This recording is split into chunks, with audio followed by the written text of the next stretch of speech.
And I call the member for Canberra. Mr Speaker, I seek leave to make a brief statement on the committee's report. Is leave granted?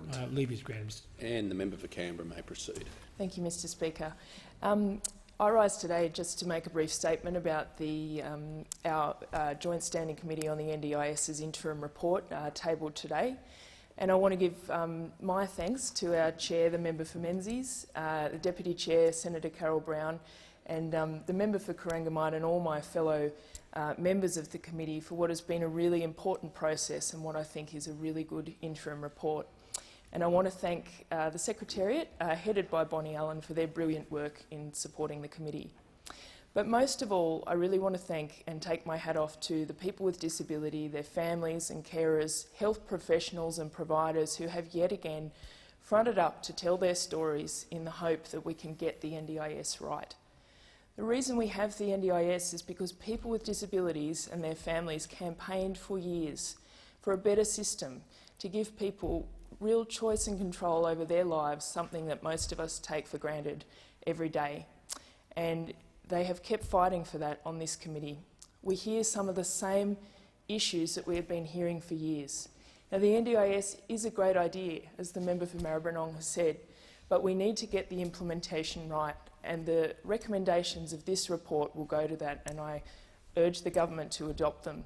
I think it's important to note that this is a bipartisan agreement on these recommendations from the committee. All members have agreed, because it is about addressing issues that have been ongoing.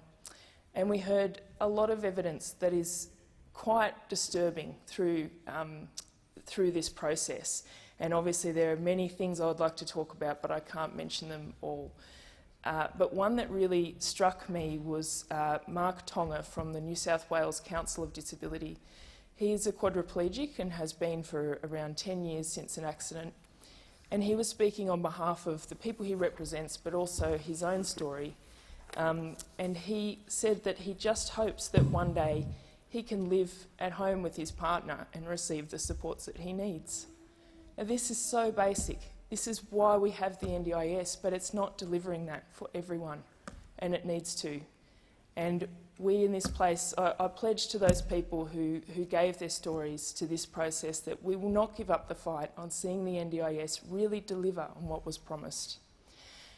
I just want to focus on one recommendation, the first recommendation of the report, which is around draft plans. This is so important and so obvious that people can see their draft plan before it is locked in, and the only way it can be changed is through a time-consuming review process.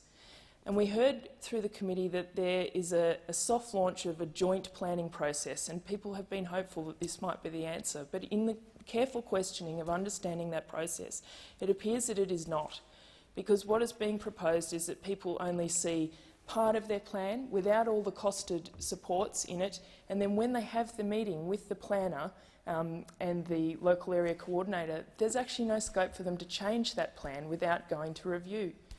This is not good enough, you know, and it will be so much more efficient for the NDIA to get plans right the first time and not send people through a cycle of reviews. And I want to echo the comments of the member for Menzies that you know, this isn't a criticism of the hard-working people at the NDIA who are understaffed and don't receive the training they need. And that is another key recommendation of this report, is that people need to receive training on different areas of disability and on basic understanding of the needs of people with disability, because we heard some really troubling things about just lack of understanding, lack of sensitivity to these people's needs.